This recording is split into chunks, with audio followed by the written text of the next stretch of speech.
Guys, nandito tayo sa Eastwood. Nakita ko tong McLaren. Hintayin natin yung may-ari. Tapos tanungin natin kung ano ginagawa niya. Si Boss Franz to. Tara, tahan natin. Sir? Sir?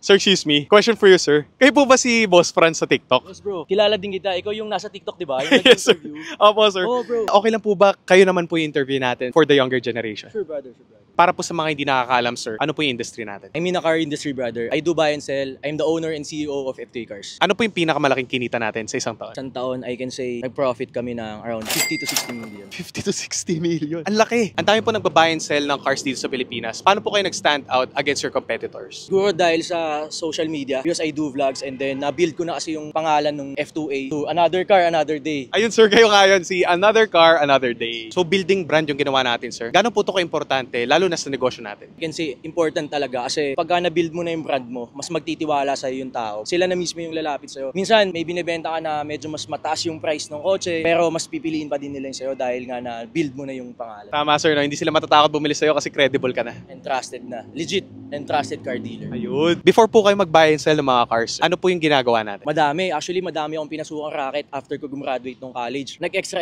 ako sa mga teleserye and then nakapag-promodizer din ako sa mall yung nagpapamigay ng mga flyers. After nun, nakapag Mr. Pogi 2012 ako. Siguro, isa sa mga big breaks ko yun dahil natuto ako na kumarap sa camera. And then after that, doon ako nag-decide na kumuha ng regular na trabaho, which is nag-flight attendant ako sa Philippine Airlines. Lahat po ng trabaho niyo, sir, is pagiging empleyado. Paano po kayo nakakuha ng experience sa pagdinegosyo? First kasi na-try kong business is sapatos. So naging advantage yung pagiging flight attendant ko kasi nakakabili ako ng mga sapatos sa ibang bansa and then dinadala ko dito. Tapos doon ako nag-gain ng profit. Bakit niyo pa po naisip na mag-buy and sell ng sapatos? Kahit flight attendant na po kayo. Siguro kasi masasabi ko, mahilig din talaga ako sa shoes. Pero yun na yung naging stepping stone sa akin para makapasok ako sa pagbi-business. Kasi parang ayoko din maging employee forever. Hindi ako against sa mga employee kasi maganda din yung na-experience mong maging empleyado bago ka magkaroon ng business. Maganda yung ma-experience mo yung both sides eh. Pero kasi that time, hindi na sapat yung kinikita ko sa pag-flight attendant. Kaya every layover pag nasa ibang bansa kami, dun bumibili talaga ako ng mga shoes. Tama yun, sir, no? Kasi yung ibang mga business owners, gusto rin nila ma-feel kung paano maging isang empleyado. Pag tumagal-tagal, doon nila maiisip na gusto talaga nila Mahalaga mag-business. talaga yung ma-experience mo yung parehong side. Mas malaki lang talaga yung risk pag nagbe-business, no? Yeah, actually bro, una sa lahat ayaw din ng mother ko na mag-business ako kasi natatakot siya na baka yan, masunugan ako. And sabihin ko na talaga, we're family of employees. Mother ko, empleyado siya. Yung mga kapatid niya,